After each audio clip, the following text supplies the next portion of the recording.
G'day, g'day, g'day. Mathematical KM here. Remember their initials, not a title. Keith Malumbi.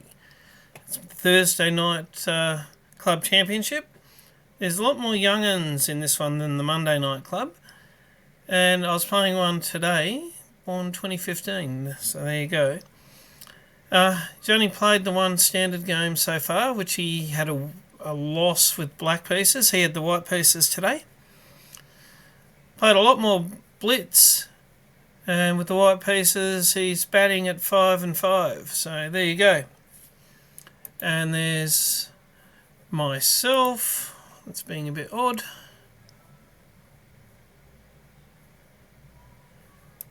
Around about 14:30.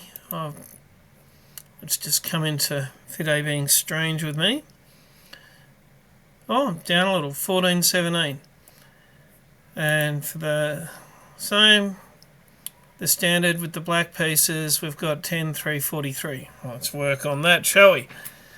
And this is a game that we were pretty much by rating, but you never can tell with these young people. Often underrated. Let's cry havoc and let's see what happened. And it's a book move already. Considered a gimmick opening, or meant to be a surprise. It was a surprise for black. I was really not sure what to do. One of the things in terms of myself and the good old water horse is the potentiality of white fianchettoing, and I'm obviously not going to play my normal first move of G6. So let's see, what do I do? Let's play the hippo starting. If we're only going to get a half hippo, let's get that half hippo. We start on the queen side. Okay, he switches back to a more sort of a standard type of a thing, claiming the centre and letting a bishop out. I fianchetto. Let's get this across in case you want to see the computer lines at any point. It is interesting that gimmick opening, we've kind of got a slight edge to black at the moment, but white is already throwing pawns and pieces all over the place down the board. And that was not for no reason, because he'd noticed that check your bishops with the hippo. I was threatening that king's pawn. So he's brought out the knight to guard it. It does give me a tempo in which to move the G-pawn out,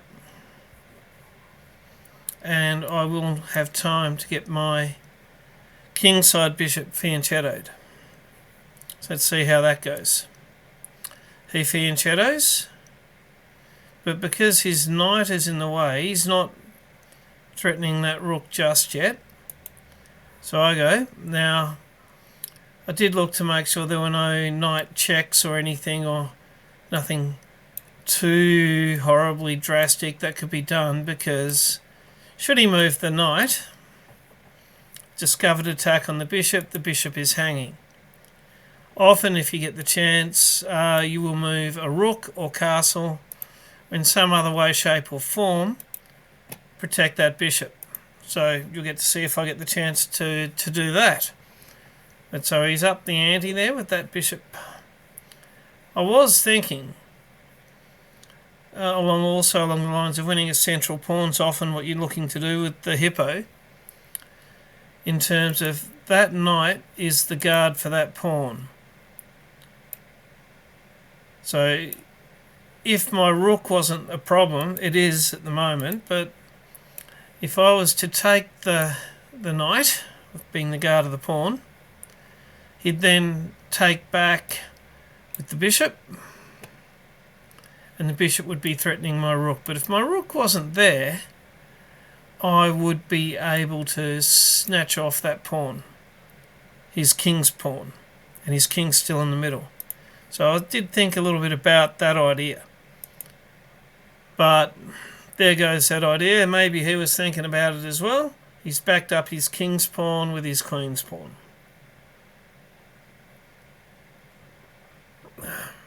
So, my two bishops fianchettoed, need to get some pawns out in the middle, and would like to combobulate, if you will, opposite of discombobulate, a little with those pieces.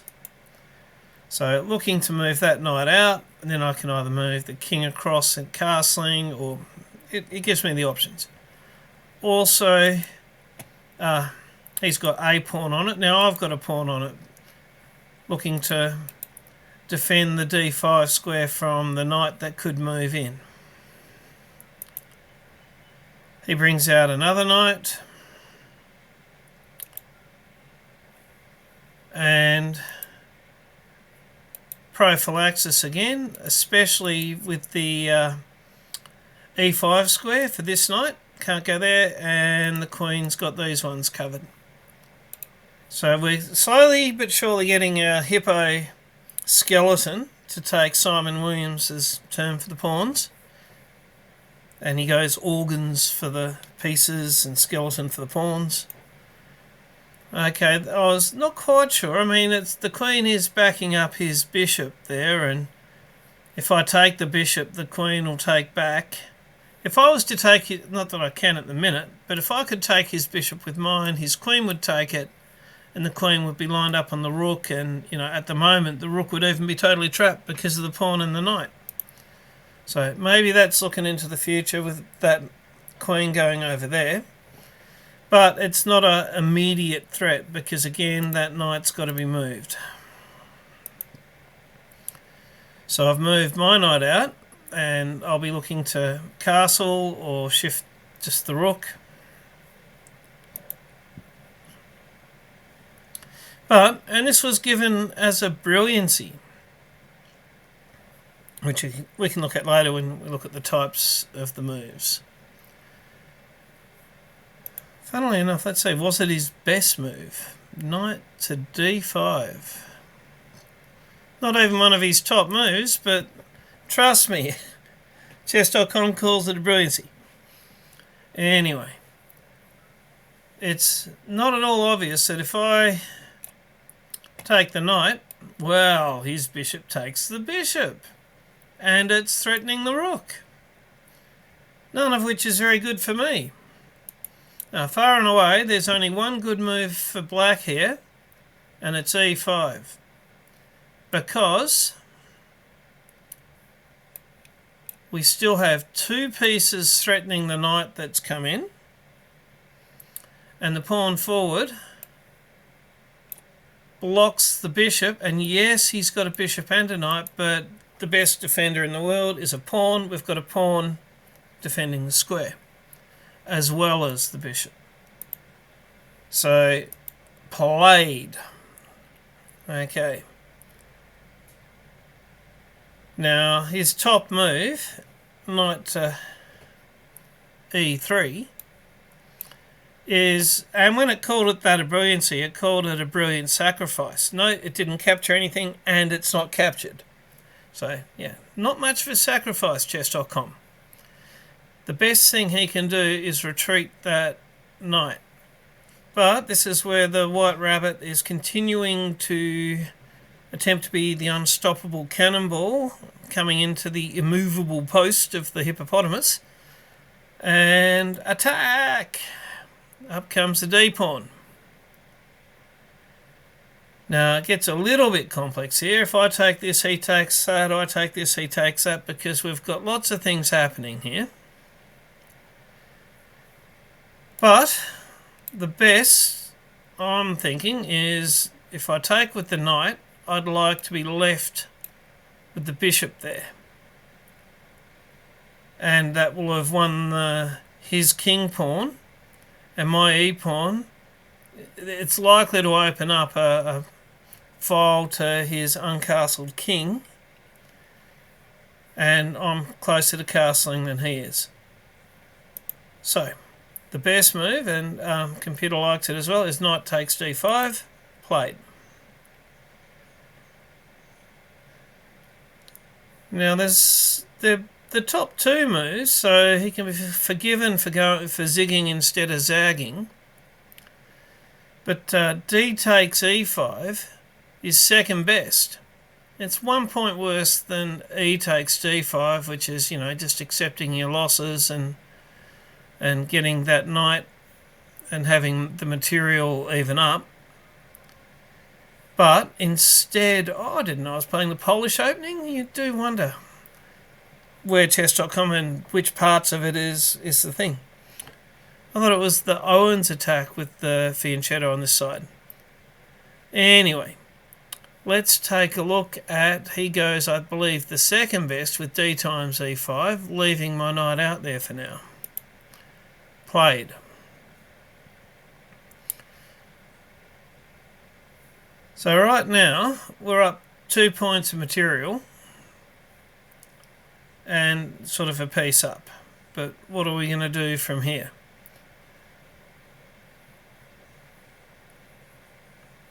And there's little things like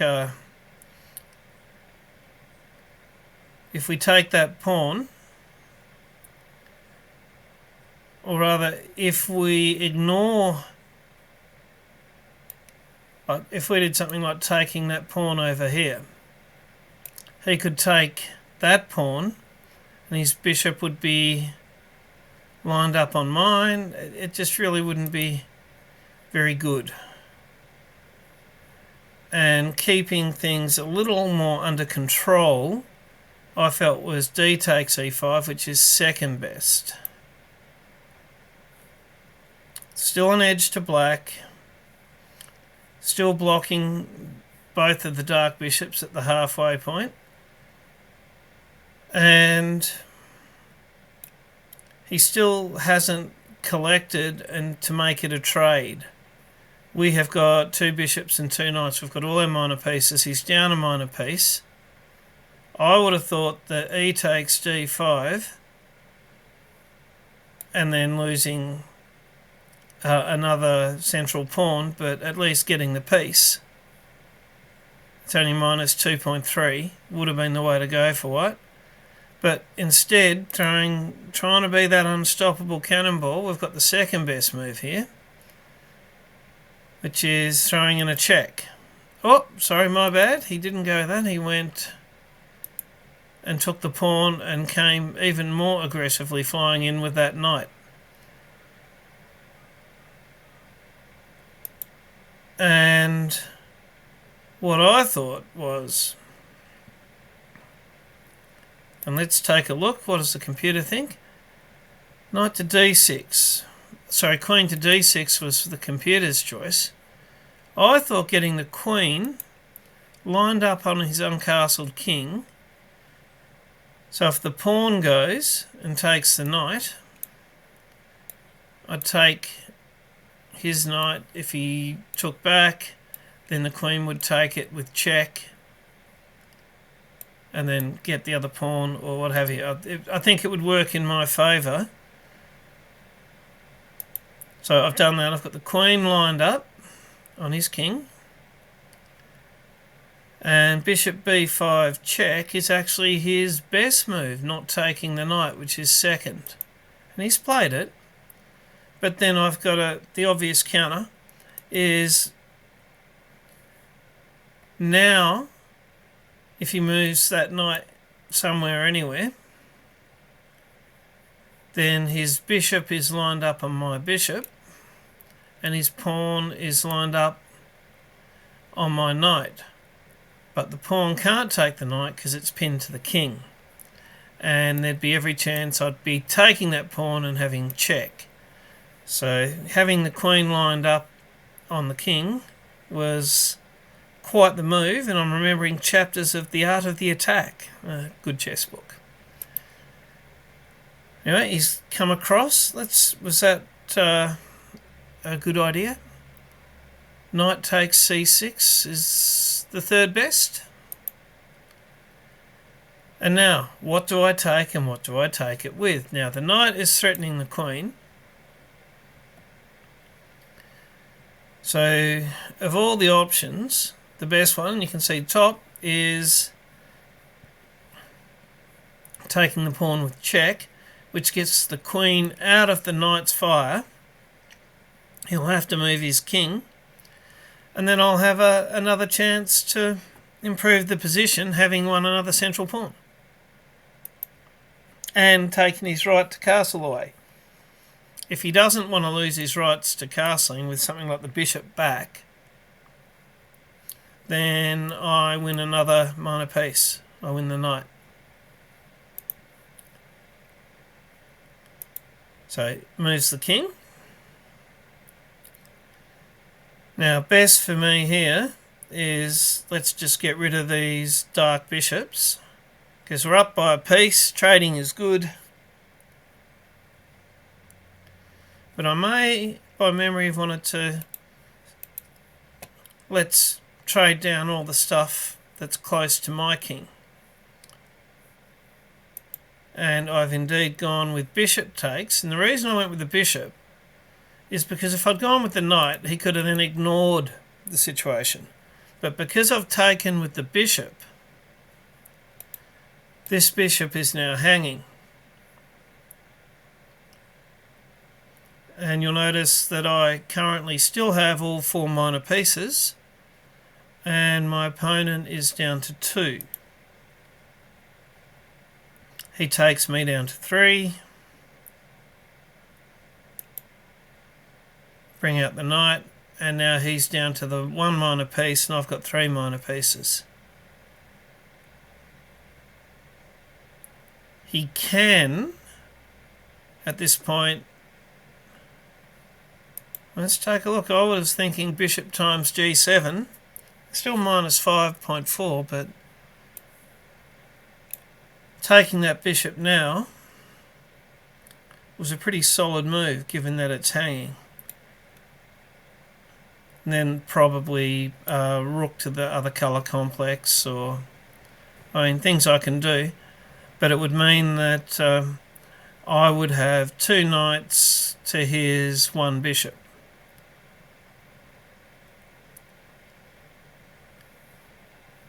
But it's only 1 point of eval worse is queen to e1. Not 100% on the thought process there, but trying to even up the material is perhaps a smarter path. But anyway, we've gone queen to e1. And I'm thinking I can avoid losing a trade here. I can have it, instead of having his bishop taking mine and having 2 pieces, minor pieces to 1 minor piece, I'm going to have 2-0. And I'm going to achieve this by going, and it's the top move, check. His best move is obviously taking back with the rook. And now, far from him swapping his bishop off for nothing, taking my bishop for free, king to f8. Now it would be a trade, and it would be my 2 knights to his 0 minor pieces. So I've got roughly equal pawns. I think he's 1 pawn up, but he's got a pawn that's under a pretty immense threat from 2 knights at the moment. And I know knights can be tricksy, but I've got to use them well, and that's the advantage I've got here. Not wanting to trade, but also wanting to protect the pawn. And it is interesting that it's not bishop c3. Let's have a look.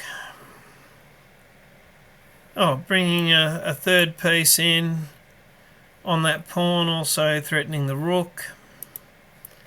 But I have gone right in. He's got 1 piece protecting that pawn. Like I said, I've got 2 knights on it. And I'd be happy with a trade. And trading that bishop for the knight is not on the menu.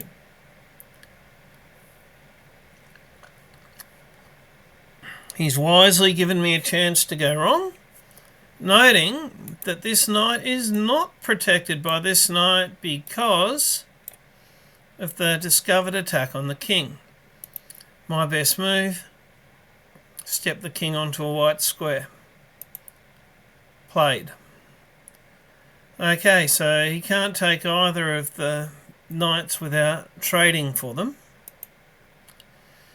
So now he's gone, and it makes sense. He's brought 2 pieces threatening the knight. And the top move, let's grab one of those pawns and threaten the bishop. Played. So he's got to move the bishop. The best is to c1 where it's still safe and not going to get traded.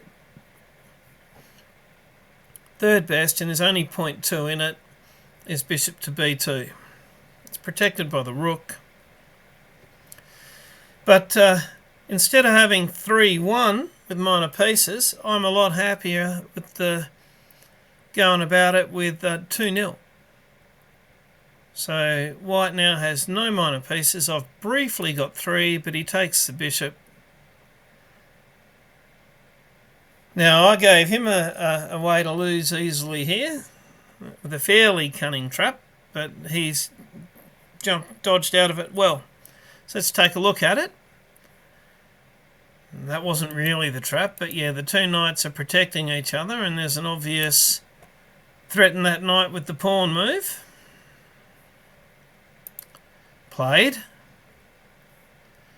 Now you might notice square e1. If I could put this rook on that square right now, it would be checkmate. Heck of a move. But just call me Pythagoras. Nice right angle triangle. Should I move this rook to here now? But Keith, he can take that knight. Yeah, don't care. The rook could come in after he'd taken the knight, and that would be checkmate. But if I move that there, and he sees it coming and he takes that knight, well, I take the rook with the other knight, and the threat is still there. And he's down a rook for a knight. So, even though that pawn is threatening the knight,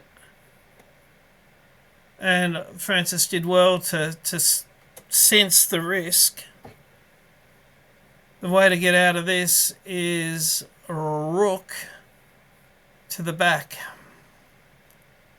Rook b1. Or, and it looks like it's actually better, g4 is give the king an escape square, so if I do play that, there's an escape. But he's gone with protecting the square. So now I've got to deal with this, and my top move is moving that knight to d3, which gives me triple coverage on e1. So I've played it, and I've now got the triple coverage on e1. h4, a4, or g4. g4 makes the most sense to me, but it's third best. Or, giving his king places to be. And he's played not g4 but g3, but the effect is similar. Not much change in the eval. But the king has a way out. But with the I've got the majority over on the queen side, 2-1. Let's trade down some pieces because we've got numbers here. So check. He takes. Taking back with the... I would have thought the D knight was the correct choice. It looks like it was the C knight. But I liked how the C knight still got a threat over here on that A pawn that might come into being. But regardless, either of the knights taking the rook is the way to go. Gone with that one. He's brought his king out, so it's getting in towards where it can be threatening both knights. But I also saw at this point, as king g7 is the top move. Why? It's not just activating the king.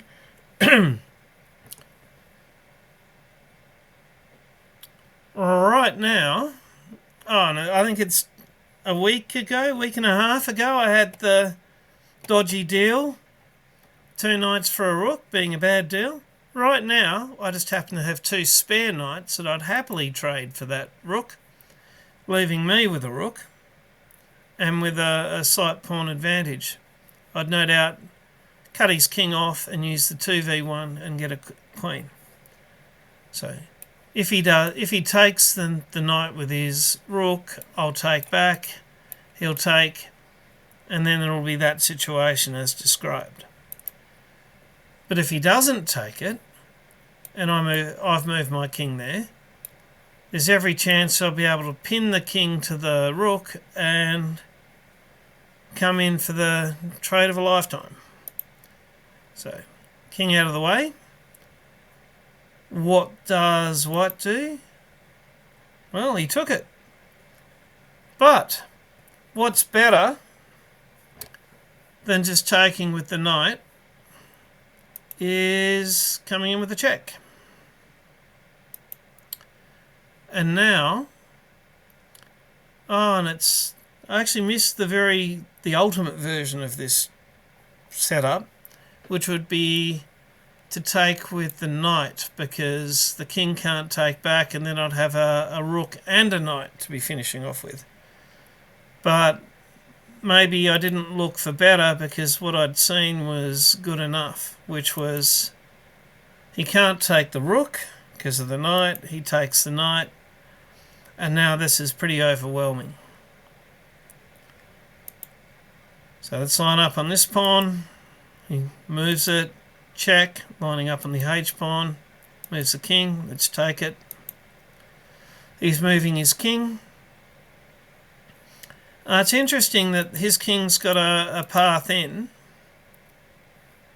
and king f6 doesn't really do anything. Rook to b2 protects, but it can get messy in there. It's currently 9.4. I'm interested to see how good. I think that makes pretty good sense, that king cannot get past if I play a6. So it's on 9.4. And it shifted to 9.1. Mightn't have been the very best, the very quickest, but it's certainly the simple things in life are often the best. That king is not coming forward. So the pawn is brought forward, the g-pawn. The rook and the pawns, his king's in a little box. I'll move my rook when I have to, and my king and these 3 should be able to outdo these 2. Should be game over. I'm kind of everywhere from here, kind of expecting Francis to tip his king. But, fair enough. Oh, threaten the rook. Okay, I'll move the rook. Bring it down. Okay. So now, the pawn is stopping the threaten the rook square. The king truly is in a box, and I can go about my plan. Okay, it's M in 12 and 16, but so I take, he takes back. Let's go with Harry. Let's go with Harry. Do I go forward with check, or do I take? And if I take, it's almost like a removal of hope is more the case with the taking it. So I've gone that path. Make me move my rook. Well, let's bring it over to the king so that you can't. Both protected by the king.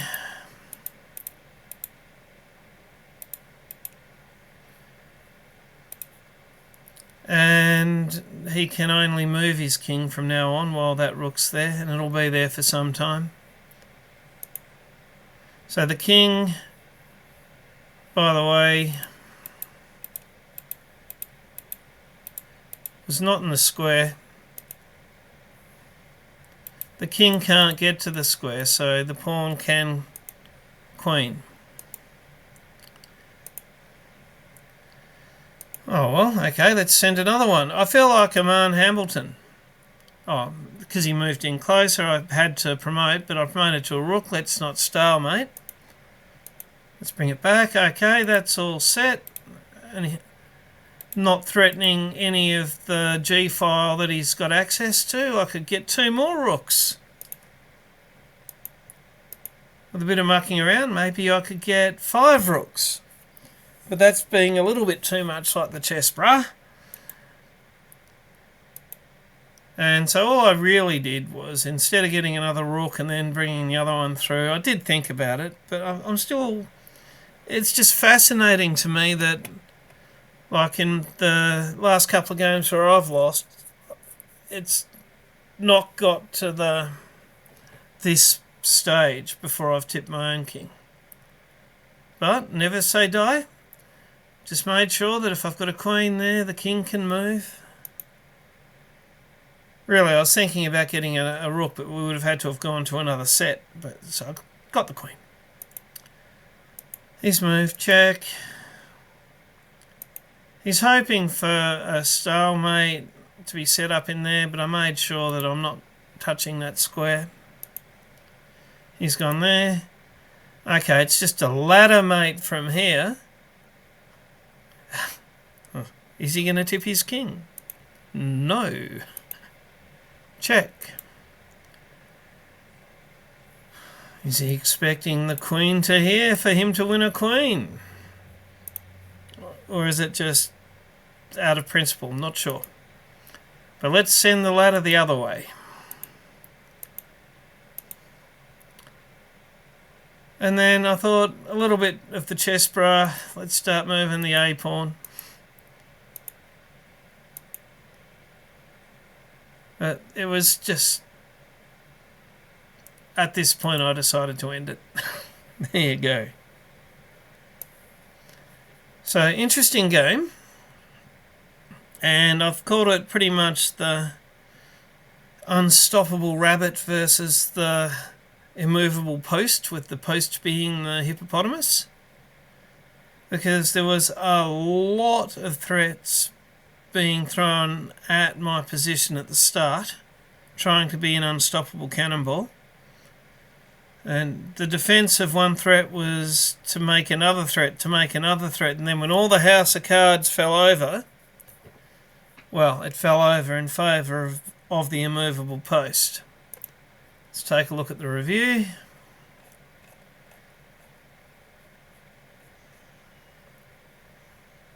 There you go. And highlights is the interesting thing.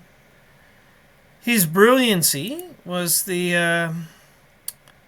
moving that knight in, and it called a sacrifice. It didn't take anything, and after I play e5, it's not actually, it doesn't end up being a sacrifice. But we'll go back to the highlights. Oh, what a great move. Quick look. 2 attackers versus 1 defender. Okay, nice move is what it's saying. But we'll go back. The interesting thing is, a question for chess.com is I played at 88%, but it only had enough moves to give opening percentages. And I played the opening at 91%. So figure that out, but happy with being told 2350, I'll tell you that for sure. But anyway, I can see why and how Francis is winning so many blitz games. I certainly used more time on the clock than Francis did. But as it turns out that I used the clock well. And it was interesting challenge to build the hippo skeleton in the face of very early and ongoing and new threats, and coming out of that so much material up. But that's 1 out of 2 for the mathematical KM in the Canberra Chess Club Championship. I'll see you guys next time.